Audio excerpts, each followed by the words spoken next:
نحمده ونصلی علی رسولہ الکریم، اما بعد، ہمارے علاقے کے تھانے کے محتمم جناب SHO صاحب، عشریت پبلک اسکول کے پرنسپل، اساتذہ کرام، عزیز طلباء، السلام علیکم ورحمۃ اللہ وبرکاتہ۔ اللہ رب العزت نے جو زندگی ہمیں دی ہے، یہ اللہ کی ایک بہت بڑی نعمت ہے۔ زندگی، اللہ رب العزت فرماتے ہیں قرآن پاک میں، سنُرِیہم آیاتنا فی الآفاق وفی انفسہم، کہ کائنات میں اپنی نشانیاں ان کو دکھاؤں گا۔ لوگوں نے نشانیوں کا مطالبہ کیا کہ اللہ موجود ہے، اس کی کیا نشانی ہے؟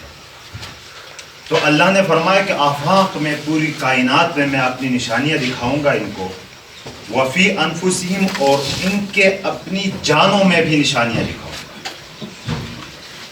تاکہ ان کو معلوم ہو کہ اس کو بنانے والا، اس کو چلانے والا کوئی موجود ہے۔ اب دیکھیں، سر سے لے کر پیر تک، فی انفسکم، ہماری جو جان ہے، اس کے اندر ہم اگر سر سے لے کر پیر تک ہم دیکھیں تو کتنی بڑی بڑی نشانیاں ہیں۔ ایک دماغ، سر سے ہم شروع کریں، بالوں کا سسٹم دیکھیں، پھر کھوپڑی کا سسٹم دیکھیں، اندر دماغ کا سسٹم دیکھیں، پھر اس میں لگی ہوئی نصب کی ہوئی آنکھوں کو ہم دیکھیں۔ ایک آنکھ، ہمارے پاکستان میں تو شاید اس کا وہ نہیں ہے تصور، باہر کی دنیا میں آپ جائیں گے تو ایک آنکھ کے 6 مختلف اسپیشلسٹ ہوتے ہیں۔ ہر قسم کے مرض کا اپنا ایک اسپیشلسٹ ہوتا ہے، تب بھی آنکھ کو پوری طرح وہ قابو نہیں کر سکے۔ ایک آنکھ کی یہ حالت ہے، پھر کان کو دیکھیں، کان کی ایک حالت ہے۔ دماغ کو آپ دیکھیں کہ دماغ، اس دن SHO صاحب فرما رہے تھے کہ کسی کتاب میں نے پڑھا ہے کہ اگر اس دماغ کے جو ریشے ہیں ان کو کھول دیا جائے تو آسمان تک پہنچ جائے، لیکن یہ ختم نہ ہو، اور ان میں ذرا سی آپ بریک کر لیں، تھوڑا سا کہیں کمی کوتاہی اس میں کر دیں، کوئی کمی لائیں، تو کیا ہوگا؟ وہ آدمی پاگل کہلاتا ہے، دماغی لحاظ سے معذور ہوتا ہے۔ اور یہ سارا سسٹم جب سے ہم پیدا ہوئے ہیں مرنے تک چل رہا ہے۔ اللہ کی کتنی بڑی نعمت ہے۔ کون ہے اس کو چلانے والا؟ اللہ چلانے والا ہے نا۔ تو یہ کس کا ہے؟ ایک ہاتھ دیکھیں ہمارا، ایک ہاتھ میں کتنا نظام، کیا کیا سسٹم اس میں نصب ہے بھائی۔ پوری ایک مشین ہے کہ اس کو کھولا کیسے جاتا ہے، کیسے اس کے اندر آبزرونگ کا نظام ہے، اور پورے باڈی میں یہ ہے، سر سے لے کر پیر تک سارا نظام کون چلا رہا ہے؟ اللہ۔ تو کیا یہ جسم ہمارا ہے؟ نہیں، ہم تو بھائی کرایہ دار ہیں، ہم تو کرایہ دار ہیں۔ یہ ایک مکان ہے کسی کا، اور مجھے اگر کرائے پہ کوئی دے دے یہ مکان، اور میں جا کے کہہ دوں 1 مہینے کے بعد کہ اس میں تنگ آ گیا ہوں، میں اس کو آگ لگاؤں گا، گراؤں گا یہ مکان، تو گرا سکتا ہوں میں؟ نہیں۔ کیوں؟ اس لیے کہ میرا نہیں۔ میں گراؤں گا تو اس کا جرم مجھے ادا کرنا پڑے گا، اس کی قیمت ادا کرنی پڑے گی۔ جو جرم ہے، قانون کو ہاتھ میں لیا، کسی کا حق ضائع کیا، نقصان کیا، یہ ساری چیزیں مجھے بھرنی پڑے گی۔ کیوں؟ اس لیے کہ یہ میرا نہیں۔ تو یہ جسم کس کا ہے؟ اللہ کا دیا۔ سر سے لے کر پیر تک ہم نعمتیں کس کی استعمال کر رہے ہیں؟ اللہ کی استعمال کر رہے ہیں۔ کیا اس کو ضائع کرنے کا ہمیں حق حاصل ہے؟ نہیں۔ اگر کر دیا تو کوئی پوچھنے والا ہوگا کہ نہیں ہوگا؟ ہم اپنی ایک انگلی کاٹ کر کسی کو نہیں دے سکتے، کیونکہ یہ انگلی میری نہیں ہے، یہ انگلی مجھے عاریتاً اور نعمتاً اللہ رب العزت نے دی ہے۔ میں اپنا ہاتھ کسی کو ڈونیٹ کرنا چاہوں تو علماء فرماتے ہیں کہ آپ نہیں کر سکتے، یہ آپ کی چیز ہے ہی نہیں، یہ اللہ کی چیز ہے، اللہ کا دیا۔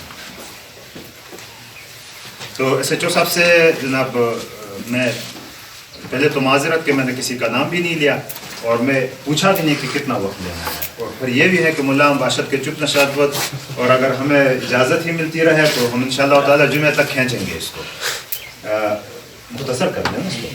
اچھا، اب دیکھیں، یہ انتہائی مختصر کرنا ہے۔ یہ جب سمجھ میں آ گئی بات کہ یہ چیز ہماری نہیں ہے، ہمیں بطور انعام اللہ نے دی ہے، تو اس سلسلے میں شریعت کیا کہتی ہے، ہمارے نبی پاک صلی اللہ علیہ وسلم کا کیا ارشاد ہے؟ دیکھیں میں ایک واقعہ سناتا ہوں، چھوٹا مختصر واقعہ۔ حضور نبی اکرم صلی اللہ علیہ وسلم کے زمانے میں ایک آدمی بڑی دلیری سے لڑتا رہا، بڑی بہادری سے لڑتا رہا، کافروں کو قتل کیا، یہ جناب زخم سے بدن اس کا چور چور ہے۔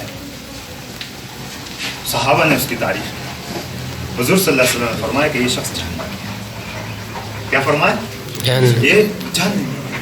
وہی مجاہد کافروں کو قتل کر رہا ہے، زخم سر سے لے کر پیر تک زخموں سے چور، تو جہنم میں کیسے جاتا؟ فی النار کہا حضور صلی اللہ علیہ وسلم۔ تو ایک صحابی کہتے ہیں میں اس کے پیچھے لگتا ہوں، میں اس کے پیچھے لگتا ہوں، دیکھو کہ وجہ کیا ہے کہ حضور صلی اللہ علیہ وسلم نے ان کو کیوں جہنمی ہے؟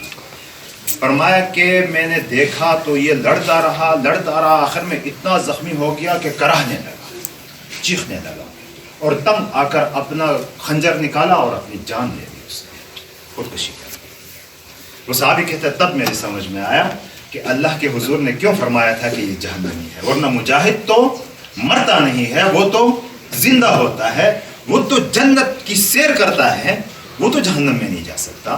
یہ شخص جہنم میں اس لیے گیا کہ اس نے اپنی جان ضائع کر دی۔ یہی وجہ ہے کہ خودکشی کرنے والے کی خبر اطلاع ملی نبی پاک صلی اللہ علیہ وسلم کو۔ اب میری بات سمجھ رہے ہیں؟ اردو سمجھ رہے ہیں؟ اردو صاحب کی سمجھ میں آتی ہے؟ اچھا، حضور صلی اللہ علیہ وسلم کو جب اطلاع دے دی گئی کہ جناب یہ خودکشی کی ہے، اس کی نماز جنازہ پڑھنی ہے، تو آپ صلی اللہ علیہ وسلم نماز جنازے میں شریک نہیں۔ فرمایا کہ چونکہ مسلمان تو ہے، صحابہ کو اجازت دے دی کہ آپ پڑھیں ان کی نماز جنازہ، لیکن خود تشریف نہیں لے۔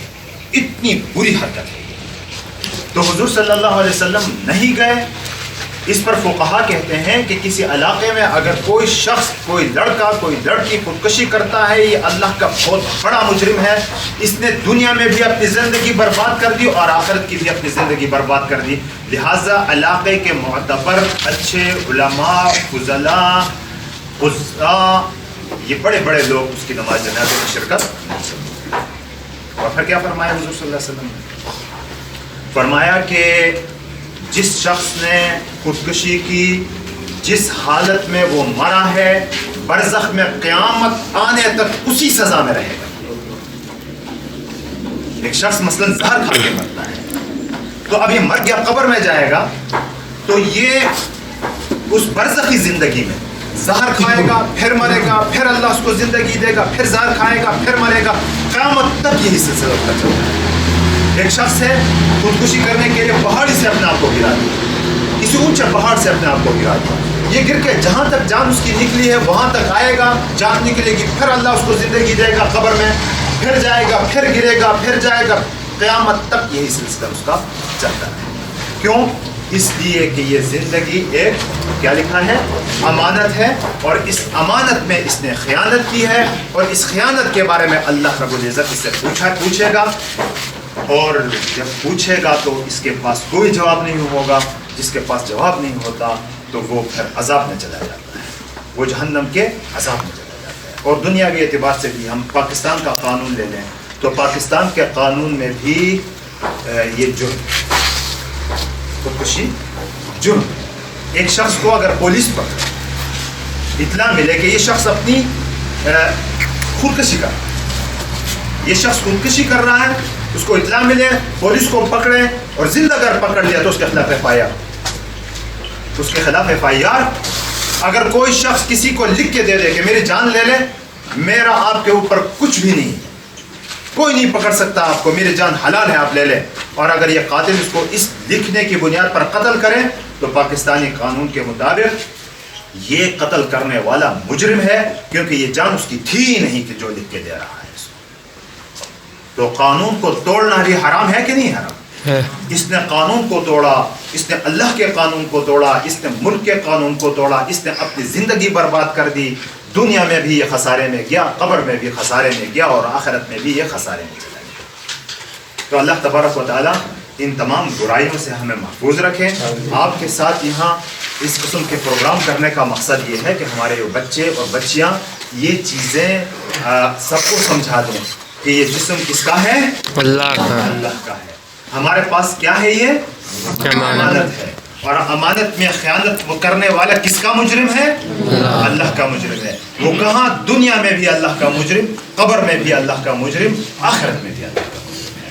تو اللہ رب العزت ہمیں اس جرم سے بچائے اور اس زندگی کی حفاظت کرنے کی ہمیں توفیق دے، اس نعمت کی قدر کرنے کی اللہ ہمیں توفیق دے، اور ذریعے کے طور پر کو سمجھانے کے لیے بھی ہمیں ذریعے کے طور پر قبول فرمائے. وآخر دعوانا